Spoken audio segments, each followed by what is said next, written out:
dowladda Norway oo kamid ah dowladaha qaaradda Yurub ayaa 3 caruur ah oo markaa kala wareegtay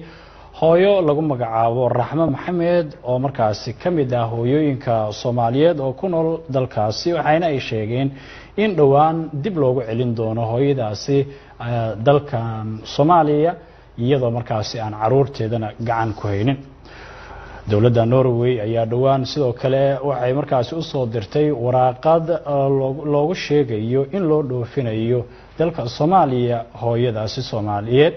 waxaana markaasi la leeyahay in hooyadaasi ilaa 9 sanadood ay ku nooleed gudaha dalkaasi Norway warbixin arrintaas la xiriirtaan waxay noo soo diray wariyaha warbaahinta qaranka ee Xasan Rast haweeneyda Soomaaliyeed oo hooyo dhashay 3 caruur kana mid ah jaaliyadda Soomaalida ee dalka Norway oo ku nool magaalada Bergen ee caasimadda labaad ee dalkan ayaa waxa ay hay'adda badbaadada caruurta ee Barnabanka loo yaqaan dalka Norway kala wareegtay mas'uuliyadda waalidnimo ee Maxamed 13 Cabdullaahi 11 iyo Cabdinaasir 9 jir hooyadan Soomaaliyeed oo lagu magacaabo Raxma Maxamed ayaa sidoo kale laga qaaday sharciga joogitaanka dalka Norway waxaana dhawaan loo soo diray waraaqo ay ku qoran yihiin inay dalkan ka baxdo 25 bishan taasi oo walaac xoogan gelisay hooyadan laga qaatay ubadka lagana saarayo dalka Norway iyo guud ahaan jaaliyadda Soomaaliyeed ee ku dhaqan magaalada Bergen Raxma Maxamed oo ku noolay dalka Norway in ka badan 9 sano baaqiyo codsi u diraysa dowladda federaalka ee Soomaaliya iyadoo sidoo kale codsanaysa in dowladda Norway ay ku darto ubadkeedii si ay ugu laabato dalkeedii hooyo waxaan ka codsanayaa muslimiinta Soomaaliyeed dadka muslimiinta Soomaaliyeed iyo dowladda Soomaaliya waxaan ka codsanayaa aniga gabar Soomaaliyeed ahay Raxma leedahay 3 caruur laga qaatay ay alxamdulillah 3 caruur ay waxay ku xiray waxay haystaan Barnabanka haysto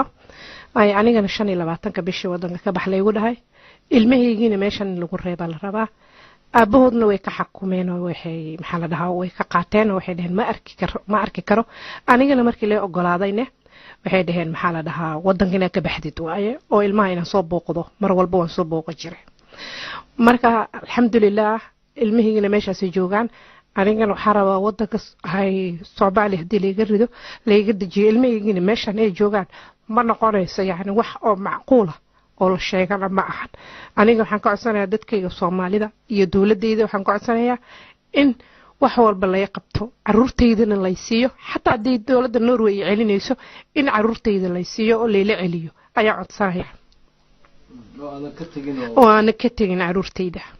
hadii la siinay nabadgelyo wadankan la igu siinayno muddo badan anigoo degan oo xaq bilaadanka iyo xuquuqda bilaadanka la fiirinayo oo ay diideen in wadankooda inaan ku noolaado ana caruurteydii u baahan caruurteydii aan rabaa inaan wadankayga la aado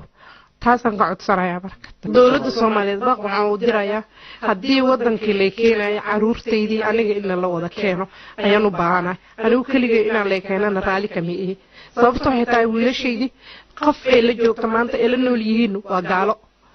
hay caruurteydina u baahanahay aniga way bidun caruur aan inaan noolaadana diyaaru maahay wadanka Norway waxaan ku codsanayaa hadii iigana ihaynaynin wadankii caruurteydii aniga xaq loo wada fiirinayn caruurteyda wadanka Soomaaliya laga keenay wadanka Soomaaliya ku dhashteen halaysi wadankayga ama meesha raba la aadi kara dawladda Soomaaliya waxaan ku codsanayaa inay baaq u dirsanay in ay qabtaan wax walbeeto bil aadnimo lama oga sida uu noqon doono xalka haweeneydan Soomaaliyeed ee ubadka laga reebtay lagana dhoofinayo dalka Norway balse jaaliyadda Soomaalida ee magaalada Bergen ayaa dadaal xoogan ugu jirta sidii ay u heli lahaayeen sharci yaqaano u soo dhiciya haweeneydan Soomaaliyeed ubadkeedii si ay si wadajir ah ugu dhoofaan oo ugu tagaan dalkoodii hooyo ee Soomaaliya Xasan Saciid Rasta raadiyaha iyo telefishinka qaranka Soomaaliyeed Bergen Norway